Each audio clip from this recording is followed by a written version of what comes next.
Hello guys, how are you all? I hope you all are doing well. दोस्तों, I hope आप सभी की admission जो है वो हो चुकी होगी। आप में से बहुत से स्टूडेंट्स ये रिक्वेस्ट कर रहे थे कि सर हमारी एडमिशन हो चुकी है और लॉ रिगार्डिंग अगर लेक्चर्स प्रोवाइड हो सके हमारे सिलेबस रिगार्डिंग, क्योंकि एग्ज़ाम आने वाली है तो बहुत अच्छा होगा। उसी को लेकर हम आज आए हैं।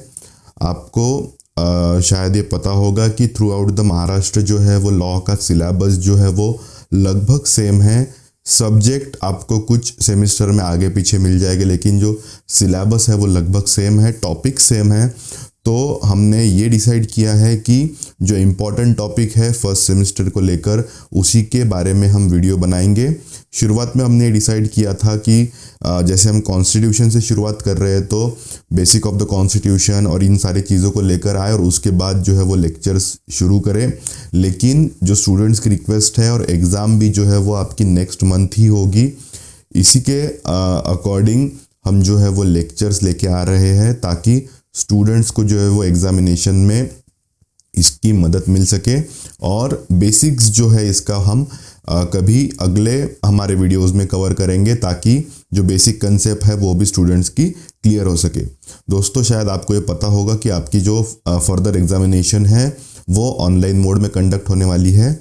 Most of the universities are going to conduct the examination in online mode. So आपको उसी के अकॉर्डिंगली प्रिपेयर करना है, ना कि आपको जो है थरोली उन सब्जेक्ट्स की स्टडी करनी है, क्योंकि आपके पास एक ही मंथ जो है वो बचा है। तो आज से हम कॉन्स्टिट्यूशन की जो है सीरीज शुरू करने जा रहे हैं। जो आज का हमारा टॉपिक है वो है यूनियन लेजिस्लेचर, जिसे हम इंडियन पार्लियामेंट भी कहते हैं। इसमें दो मेन बॉडीज आती है जो हाईएस्ट लॉ मेकिंग अथॉरिटीज़ भी जिसे हम कहते हैं। पहली होती है राज्यसभा और दूसरी होती है लोकसभा। अगर आप इंडियन कॉन्स्टिट्यूशन को देखेंगे तो आर्टिकल 79 से आर्टिकल 1 to 2, मैं रिपीट कर दूँ, आर्टिकल 79 से आर्टिकल 1 to 2 में आपको जो है इंडियन पार्लियामेंट के रिगार्डिंग प्रोविजंस मिलेगी। तो सबसे पहले देखते हैं राज्यसभा। राज्यसभा में देखिए दोस्तों, जो कंपोजिशन होता है वो होता है 238 इलेक्टेड मेंबर्स इसमें होते हैं और 12 जो है वो नॉमिनेटेड मेंबर्स होते हैं। मैं रिपीट कर दूँ, 238 जो है वो इलेक्टेड मेंबर्स होते हैं और 12 जो है वो नॉमिनेटेड मेंबर्स होते हैं। जो मेंबर इलेक्टेड होते हैं वो स्टेट असेंबली से इलेक्ट होकर आते हैं और जो 12 नॉमिनेटेड मेंबर्स होते हैं वो जो है अलग अलग फील्ड से, जैसे आर्ट हो, साइंस हो या फिर सोशल साइंस हो, लिटरेचर हो, इन सारे फील्ड से जो है उन्हें नॉमिनेट किया जाता है। इसी के साथ अगर क्वालिफिकेशन की बात करनी हो तो सबसे पहले जो है ये सिटीज़न ऑफ इंडिया होने चाहिए। आफ्टर दैट इनकी जो उम्र है, इनकी जो एज है वो नॉट लेस देन 30 ईयर्स होनी चाहिए।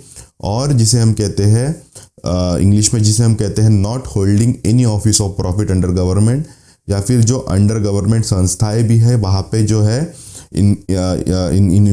इन्होंने कोई भी प्रॉफिट ऑफ ऑफिस जो है वो होल्ड करना नहीं चाहिए। अगर हम राज्यसभा के टेन्योर की बात करें तो इसका जो ड्यूरेशन होता है, सबसे पहले तो ये समझ लीजिए कि राज्यसभा जो है वो एक परमानेंट बॉडी है।